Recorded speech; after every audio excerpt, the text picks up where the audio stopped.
I want to skip the flattery and the attaboys, because I do know this. The sooner that we become less impressed with our life, with our accomplishments, with our career, with whatever that prospect is in front of us, the sooner we become less impressed and more involved with that and these things, the sooner we get a whole lot better at doing them. So, I'm going to talk to you about some things I've learned in my journey.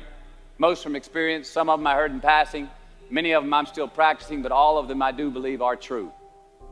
Now, they may be truths to me, but don't think that that makes them mine, because you cannot own a truth. So please think of these as signposts, approaches, paradigms that give some science to satisfaction. They're yours to steal, they're yours to share, liken to your own lives, to personally apply in your own lives, in your own way, should you choose to. So, here we go. Number one, life's not easy. Life is not easy. It is not. Don't try to make it that way. Life's not fair. It never was. It isn't now, and it won't ever be. Do not fall into the trap, the entitlement trap, of feeling like you're a victim. You are not. Get over it and get on with it. And yes, most things are more rewarding when you break a sweat to get them. Number two, I love this one. Unbelievable is the stupidest word in the dictionary. Should never come out of our mouths. Think about it. To say, oh wow, what an unbelievable play. It was an unbelievable book, an unbelievable film, an unbelievable act of courage. Really? It may be spectacular, it may be phenomenal, most excellent or outstanding, but unbelievable? Give others and yourself more credit. It just happened. You witnessed it. You just did it. Believe it. What about the other side of unbelievable? You know, that side when we humans underperform or act out of our best character. For instance, man flies a suicide jet into the World Trade Center. Millions die from diseases every day that we have cures for. Bob the Builder swears that he's going to have your house built by Thanksgiving, and you can't move in until Christmas the next year. Our best friends lie to us, and we lie to ourselves all the time. Unbelievable? I don't think so. Again, it just happens, and it happens every day. Nothing that we Homo sapien earthlings do is unbelievable. And if there's one thing you can depend on people being, it's people. So we shouldn't be surprised. We, us, are the trickiest mammals walking the planet. I'm not worried about the monkeys. I'm worried about you and me. So acknowledge the acts of greatness as real, and do not be naive about mankind's capacity for evil, nor be in denial of our own shortcomings. Happiness is an emotional response to an outcome. If I win, I will be happy. If I don't, I won't. It's an if-then, cause and effect, quid pro quo standard that we cannot sustain because we immediately raise it every time we attain it. You see, happiness demands a certain outcome. It is result reliant. And I say, if happiness is what you're after, then you're going to be let down frequently, and you're going to be unhappy much of your time. Joy, though, joy is a different thing. It's something else. Joy is not a choice. It's not a response to some result. It's a constant. Joy is the feeling that we have from doing what we are fashioned to do, no matter the outcome. Now, personally, as an actor, I started enjoying my work and literally being more happy when I stopped trying to make the daily labor a means to a certain end. For example, I need this film to be a box office success. You know, I need my performance to be acknowledged. I need the respect of my peers. All those are reasonable aspirations, but the truth is, as soon as the work, the daily making of the movie, the doing of the deed became the reward in itself for me, I got more box office, more accolades and respect than I ever had before. See, joy is always in process. It's under construction. It is in constant approach, alive and well in the doing of what we're fashioned to do and enjoying it. Number 4, define success for yourself. Define success for yourself. Now check this out. I'm in south of New Orleans a few years ago, and I went to a voodoo shop. And they had this wooden partition against the wall with these columns. And in these columns were all these vials of these magic potions, right? And the headings above each potion defining what they would give you were things like fertility, health, family, legal help, energy, forgiveness, money. Guess which column was empty? Money. Let's admit it. Money is king today. It's what makes the world go round. It is success. The more we have, the more successful we are, right? Now, I would argue that our cultural values have even been financialized. Humility is not in vogue anymore. It's too passive. It's a get rich quick on the internet, richest 15 minutes of fame world that we live in, and we see it every day. But we all want to succeed, right? So the question that we got to ask ourselves is what success is to us, what success is to you. Is it more money? That's fine. I got nothing against money. I don't. Maybe it's a healthy family. Maybe it's a happy marriage. Maybe it's to help others, to be famous, to be spiritually sound, to leave the world a little bit better place than you found it. Continue to ask yourself that question. Now, your answer may change over time, and that's fine. But do yourself this favor. Whatever your answer is, don't choose anything that will jeopardize your soul. Prioritize who you are, who you want to be, and don't spend time with anything that antagonizes your character. Don't drink the Kool-Aid, man.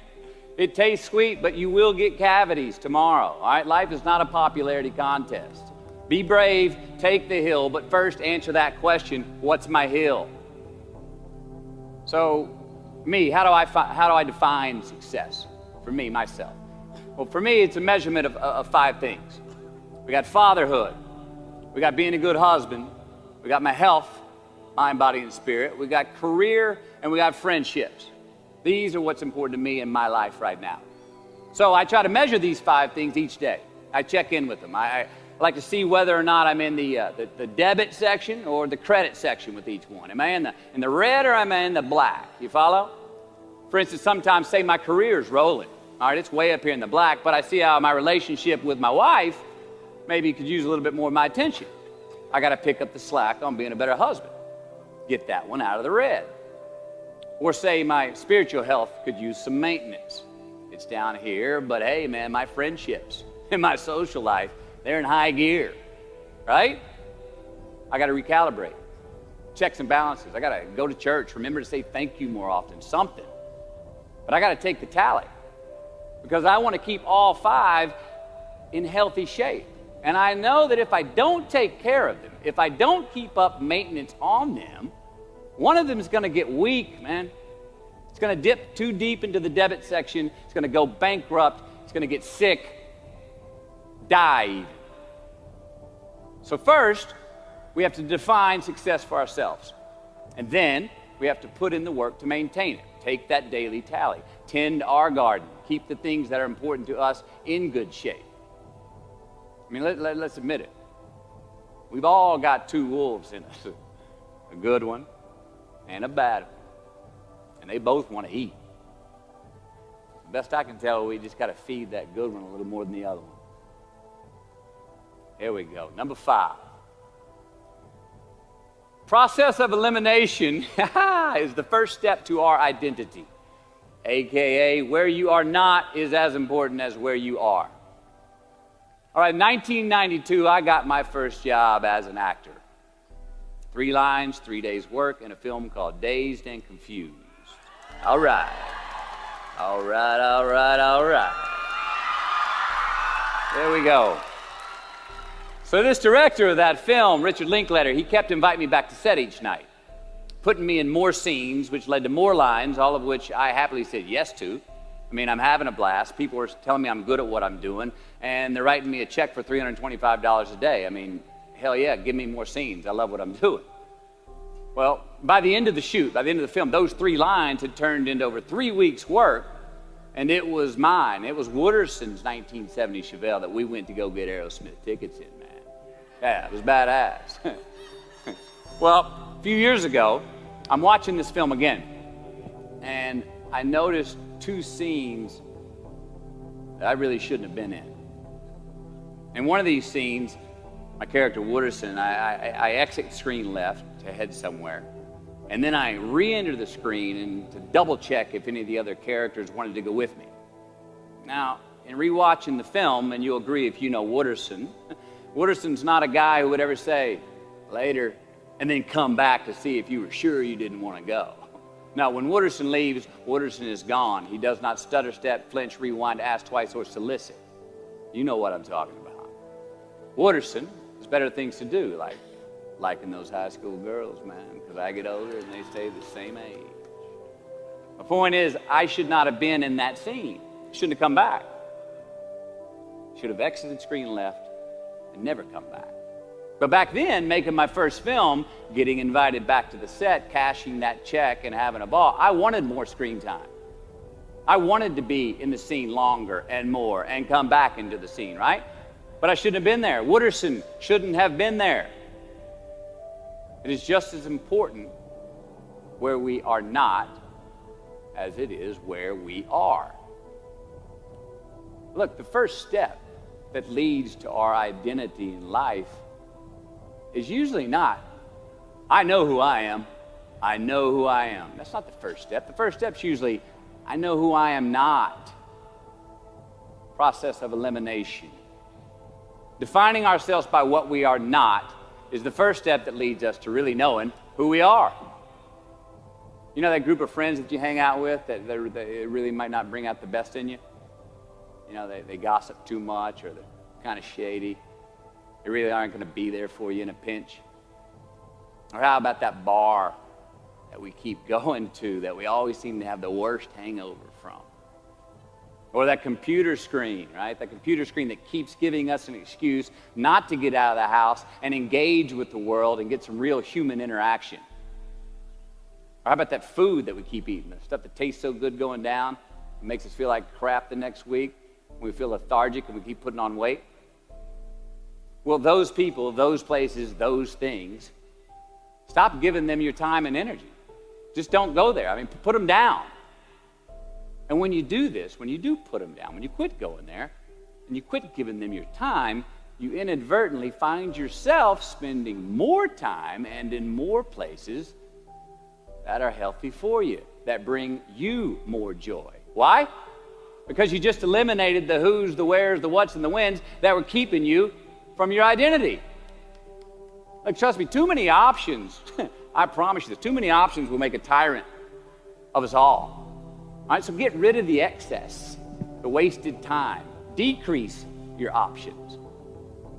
If you do this, you will have accidentally, almost innocently, put in front of you what is important to you by process of elimination.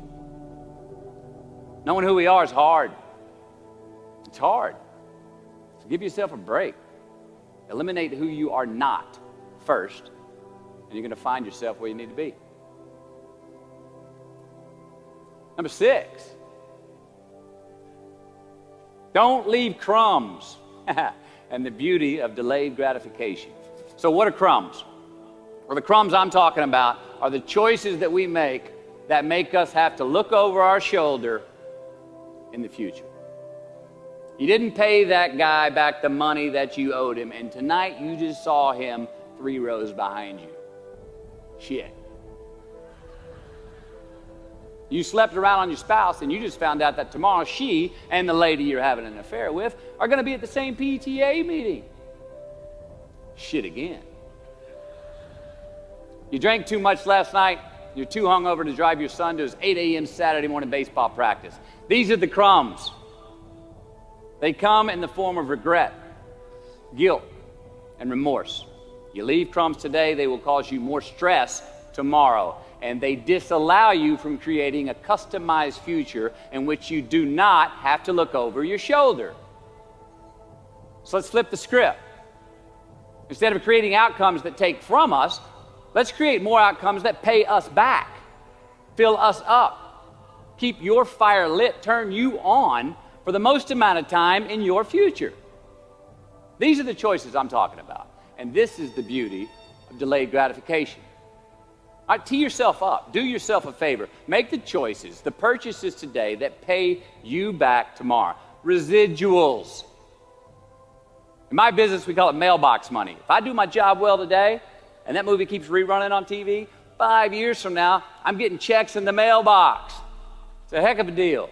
So whether it's prepping the coffee maker the night before, so all you got to do is press the button in the morning, or getting ready for the job interview early so you don't have to cram the night before, or choosing not to hook up with that married woman because you know you're going to feel horrible about it tomorrow, and her husband carries a gun, or paying your debts on time so that when you do see that guy 3 rows back tonight, you don't have to hunker down in your seat hoping that he don't see you. Get some ROI. You know what that is? Return on investment. Your investment. You. Customize your future. Don't leave crumbs. Number 7. Dissect your successes and the reciprocity of gratitude. We so often focus on failure, don't we? We study failure. We obsess with failure. We dissect failure and our failures. We dissect them so much we end up intoxicated with them to the point of disillusion. I mean, when do we write in our diary? Usually when we're depressed. What do we gossip about? Other people's flaws and limitations. I mean, we can dissect ourselves into self-loathing if we're not careful. I find that most of the times our obsession with what is wrong just ends up breeding more wrong, more failure. And the easiest way to dissect success is through gratitude. Giving thanks for that which we do have, for what is working. Appreciating the simple things we sometimes take for granted. We give thanks for these things, and that gratitude reciprocates, creating more to be thankful for. It's really simple, and it works. Now, I'm not saying be in denial of your failures. No, we can learn from them too, but only if we look at them constructively, as a means to reveal what we are good at, what we can get better at, what we do succeed at. Now, personally, I've read a whole lot of my bad reviews. All right? I've had quite a few. Written by the more talented critics, they are the ones who give constructive bad reviews. They reveal to me what did translate in my work, what came across, what was seen, or what wasn't. Now, I don't obsess on the unfavorable aspect of their review, but I do seek what I can learn from it. Because their displeasure actually uncovers and makes more apparent what I do well, what I am successful at, and then I dissect that. All right, life's a verb. We try our best, we don't always do our best. Well, architecture is a verb as well. Yes, it is. And since we are the architects of our own lives, let's study the habits, the practices, the routines that we have that lead to and feed our success, our joy, our honest pain, our laughter, our earned tears. Let's dissect that and give thanks for those things. And when we do that, guess what happens? We get better at them, and we have more to dissect. Number 8, make voluntary obligations. All right, mom and dad, since we were young, they teach us things as children. Teachers, mentors, the government, and on laws, they all give us guidelines for which to navigate this life. Rules to abide by in the name of accountability. I'm not talking about those obligations. I'm talking about the ones that we make with ourselves, with our God, with our own consciousness. I'm talking about the you versus you obligations. We have to have them. Now, again, these are not societal laws and expectations that we acknowledge and endow for anyone other than ourselves. These are faith-based obligations that we make on our own. These are not the lowered insurance rates for a good driving record. You will not be fined or put in jail if you do not gratify these obligations I speak of. No one else governs these but you. They are your secrets with yourself, your own private counsel, personal protocols. And while nobody throws you a party when you abide by them, no one's going to arrest you when you break them either, except yourself. Or some cops who got a disturbing the peace call at 2:30 in the morning because you were playing bongos in your birthday suit. That was me. An honest man's pillow is his peace of mind. And when you lay down on that pillow at night, no matter who's in your bed, we all sleep alone. These are your personal Jiminy Crickets. And there are not enough cops in the entire world to police them. It's on you. It's on you. Number 9, from can to want. All right, check this out. In 1995, I got my first big paycheck as an actor. I think it was 150 grand. The film was almost Boys on the Side, and we were shooting in Tucson, Arizona. And I had this sweet little adobe guest house on the edge of the Saguaro National Park. The house came with a maid, my first maid. It was awesome.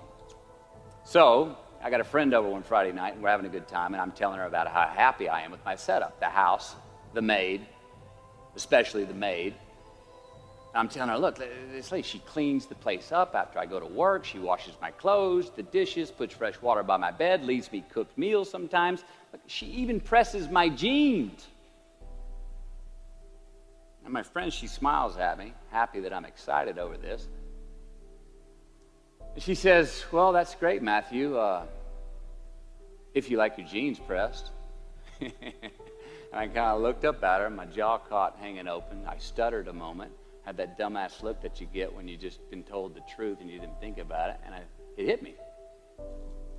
I hate that line going down the front of my jeans.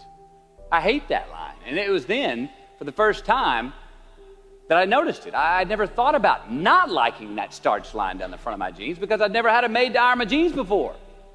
And since she did, now for the first time in my life, I just liked it because I could get it. I never thought about if I really wanted it. Well, I didn't want it there, that line. And that night I learned something. Just because you can, nah, come on. It's not a good enough reason to do something. Even when it means having more. Be discerning.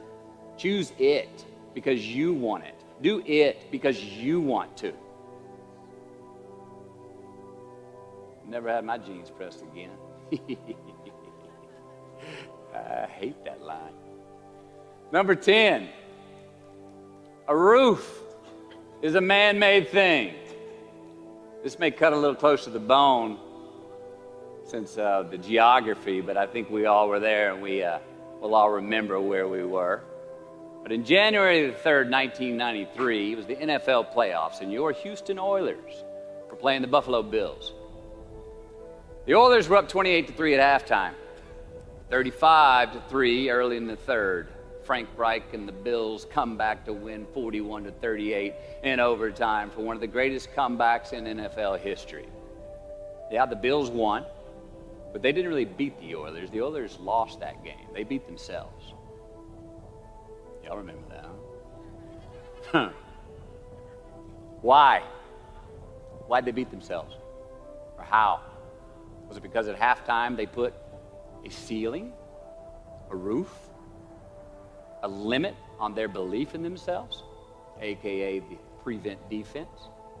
Or maybe they started thinking about the next opponent in the playoffs at halftime. I mean, they were up. Then they came out and played on their heels, lost the mental edge the entire second half, and voila, they lost. In a mere 2 quarters, defensive coordinator Jim Eddy went from being called the defensive coordinator of the year and the man first in line to be a head coach next year to a man without a job in the NFL. You ever choked? Nobody has ever choked? I have. You know what I'm talking about, fumbling at the goal line, stuck your foot in your mouth once you got to the microphone, had a brain freeze on the exam that you were totally prepared for. Forgot the punchline to a joke in front of 4,000 graduating students at the University of Houston commencement. Or maybe you've had that feeling of, oh my God, life just cannot get any better than this moment. And ask yourself, do I deserve this? Now, what happens when we get that feeling? We tense up. We have this sort of outer body experience where we are literally seeing ourselves in the third person. And we realize that the moment just got bigger than us. You ever felt that way? I have. And it's because we have created a fictitious ceiling, a roof to our expectations of ourselves. A limit where we think it's all too good to be true. But it's not.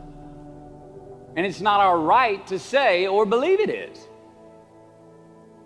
We shouldn't create these restrictions on ourselves. A blue ribbon, a statue, a score, a great idea, the love of our life, a euphoric bliss. Who are we to think that we don't deserve or haven't earned these gifts when we get them? It's not our right. But if we stay in process, all right, within ourselves, in the joy of the doing, we will never choke at the finish line. Why? Because we aren't thinking of the finish line.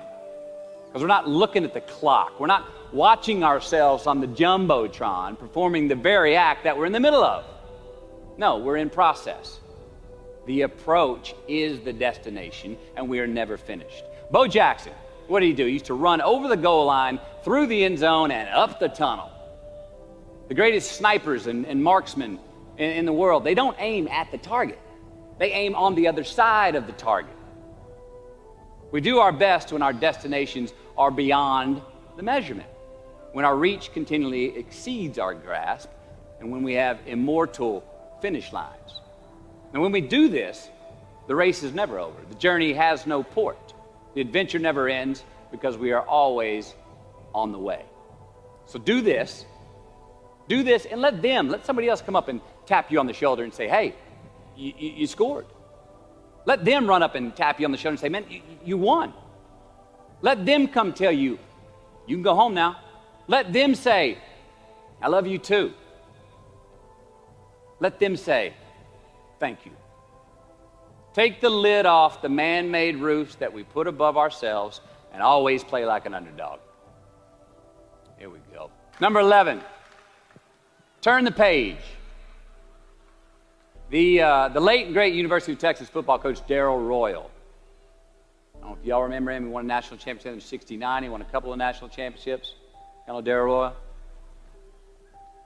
He was a friend of mine and a good friend to many people. Now, a lot of people looked up to this man. One of the people who looked up to him was a musician named Larry. Now, at this time in his life, Larry was in the prime of his country music career. He had #1 hits, and his life was rolling. He had picked up a bad habit of snorting the white stuff somewhere along the line, and at one particular party, after a bathroom break, Larry went confidently up to his mentor, Darrell, and he started telling him a story. Coach Royal listened, as he always had, and when Larry finished his story and was about to walk away, Coach Royal put a gentle hand on his shoulder, and he very discreetly said, hey, Larry, you got something on your nose there, bud. Larry immediately hurried to the bathroom mirror where he saw some of the white powder that he hadn't cleaned off his nose. He was ashamed. He was embarrassed. As much because he felt so disrespectful to Coach Royal, and as much because he'd obviously gotten too comfortable with the drug to even hide it as well as he should. Well, the next day, Larry went to Coach's house. He rang the doorbell. Coach answered, and he said, Coach, I need to talk to you. Darrell said, sure, come on in. Larry confessed. He purged his sins to Coach. He told him how embarrassed he was and how he had lost his way in the midst of all this fame and fortune. And towards the end of an hour, Larry, who was in tears, he asked Coach, he said, Coach, what do you think I should do? And Coach, being a man of few words, just looked at him and calmly said, Larry, I have never had any trouble turning the page in the book of my life. Larry got sober that day, and he's been sober for the last 40 years. You ever get in a rut? You know what I'm talking about? You get in a funk? You get stuck on the merry-go-round of a bad habit? I have. Look, we're going to make mistakes. You got to own them. Then you got to make amends. And then you got to move on. Guilt and regret kills many a man before their time. So turn the page. Get off the ride. You are the author of the book of your life. Turn that page. Number 12. Give your obstacles credit. You know those no fear t-shirts that were out? I don't know. People used to wear them 10 years ago. No fear. You may remember those, or it's just me? I saw them everywhere. All right. I don't get them, and I never did. I mean, I try to scare myself at least once a day. I mean, I get butterflies every morning before I go to work. I was nervous before I got here to speak tonight. I think fear is a good thing. Now, why? Because it increases our need to overcome that fear. All right, so say your obstacle is fear of rejection. All right, you want to ask her out, or you want to ask him out, but you fear that he or she may say no. All right, you want to ask your boss for that promotion, but you're scared he's going to think you're overstepping your bounds. Well, instead of denying those fears, declare them. Say the fear out loud. Admit it. Give them the credit they deserve. Don't get all macho and act like they're no big deal. And don't get paralyzed by denying that they exist and therefore abandoning your need to overcome them. I mean, I'd even subscribe to the belief that we're all destined to have to do the thing that we fear the most anyway, at some point. So give your obstacles credit, and you will, 1, find the courage to overcome them, or you will, 2, see more clearly that they're not really worth prevailing over. So be brave, have courage, and when you do, you get stronger, you get more aware, you get more respectful of yourself and that which you fear. Number 13. So how do we know when we cross the truth? 13. Someone was asking, why did I pick 13? That's an unlucky number. Well, I don't know when 13 got the bad rap and became the mongrel of numerology. It's never done me wrong, 13. In fact, 13 has been a pretty lucky number for me, and I want to tell you how. I've always taken these 21-day trips by myself to far-off places where I usually don't know the language and nobody knows my name. They're adventures, one, but they're also a purge. All right, they're a cleanse for me. They're like a 21-day fast from attention, from all the things I have in my well-appointed life. They're a check out so I can check in with me, see how I'm doing, be forced to be my own and my only company, to have a look in my mirror. And we all know what can happen when we do that. Sometimes we do not like what we see. Well, in 1996, right after I got famous from a film I did called A Time to Kill, I headed out on one of these 21-day walkabouts, and this time to the jungles and the mountains of Peru. The sudden fame that I just gotten was somewhat unbalancing. My face was everywhere. Everyone wanted a piece of me. People I'd never met were swearing that they loved me. Everywhere I went, there I was on a billboard, a magazine cover. It was just weird overall. You know, I was asking myself, what's the reality in this and what's the bullshit? Did I deserve all this? These were all questions I was asking myself. Who was I was another. Now, there's always an initiation period with these trips, an amount of time that it takes for the place to initiate the traveler, the time it takes to disconnect from the world we just left and become completely present in the one we are traveling in. Now, for me, that initiation period usually lasts about 13 days. 13 hellish days until I am out of my own way. Well, it was the night of the 12th day of my 21-day trip. I'm settling into camp. I'd already hiked 80 miles to this point, and I had a 3-day trek ahead of me to Machu Picchu. And I was full-on sick of myself, wrestling with the loss of my anonymity. I was guilt-ridden for sins of my past. I had a lot of regret. I was lonely, disgusted with my company. mine, grappling with these demons on this night, I couldn't sleep.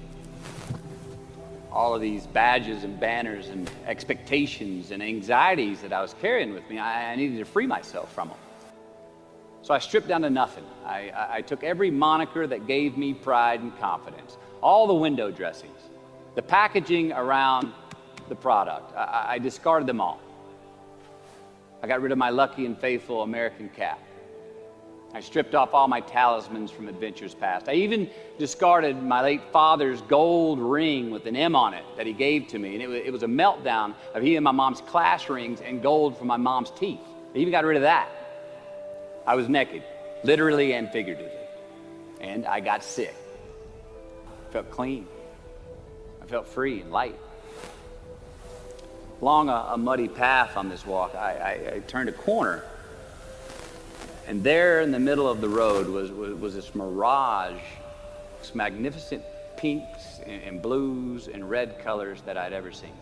It was electric, glowing and vibrant, just hovering just off the surface of the jungle floor as if it was plugged into some neon power plant. I stopped, I stared, there was no way around it. The jungle floor in front of me was actually thousands of butterflies there in my path. It was spectacular. So I stayed a while. And somewhere in my captivation, I heard this little voice inside my head say these words. All I want is what I can see. And all I can see is what's in front of me. Now at that moment, I had stopped anticipating what was around the corner. For the first time, I stopped thinking about what was coming up next. What was up ahead? Time slowed down. I was no longer in a rush to get anywhere, and my anxieties were greatly eased. A few hours later, I returned to camp. Even the local Sherpas I was traveling with, they noticed calling out to me, "Sois luz, Mateo, sois luz," which means you are light in Spanish. See, I forgave myself that morning. I let go of the guilt. The weight that was on my shoulders was lifted, my penance was paid, and I got back in good graces with my God, and I shook hands with myself, my best friend, the one that we're all stuck with anyway, ourselves. And from that morning on, the adventure was awesome. I was present, I was out of my own way, I was not anticipating next, I was embracing only what was in front of my eyes and giving everything the justice that it deserved. You see, I crossed the truth that morning. Now, did I find it? I don't know. I think it found me. Why? Because I put myself in a place to be found. I put myself in a place to receive the truth. So how do we know when we cross the truth? Well, I think the truth's all around us all the time. I mean, I think the answer, it's always right there. I think it's all around us. We just don't always see it. We don't always grasp it, hear it, access it. Usually because we're not in the right place to do so. So what do? First, I believe we've got to put ourselves in the place to receive the truth. Let's admit it. We live in an extremely noisy world with all kinds of frequencies coming at us. We got commitments, we got deadlines, fix this, do that, plans, expectations, and they all make it hard to get clarity and peace of mind. So we have to consciously put ourselves in places to receive that clarity. Now that may be prayer, that may be meditation, that may be a walkabout, that may be being in the right company, a road trip, whatever it is for you. Schedule that time. Schedule it. So, if we do that, if we hear it, if we put ourselves in a place to hear it, and we do, and it's become clear, a truth, natural and infinite, then the second part comes, which is to personalize it. Ask yourself how it works for you, how it applies to you personally, why you need it in your life specifically. And if you do that, then comes the third part. Have the patience to internalize it and get it from our intellectual head, thinking about it, and into our bones and our soul and our instinct. Now, we cannot rush this part. It does take time. So if we get that far, we've received it, we personalized it, and we've internalized it. Got to have the courage to act on it, to actually take it into our daily lives and practice it, to make it an active part of who we are and live it. We can do that. All right, if we can do that, then we have what I believe is heaven right here on earth. And that's the place where what we want is also just what we need. I mean, that's the ticket, isn't it? Think about it. I know that's where I want to live. While we're here, and they're going to run across the Jumbotron. Let's make it a place where we break a sweat, where we believe, where we enjoy the process of succeeding in the places and ways that we are fashioned to, where we don't have to look over our shoulder because we're too busy doing what we're good at, voluntarily keeping our own counsel because we want to, traveling towards immortal finish lines. We write our own book, overcoming our fears. We make friends with ourselves. And that is the place that I'm talking about.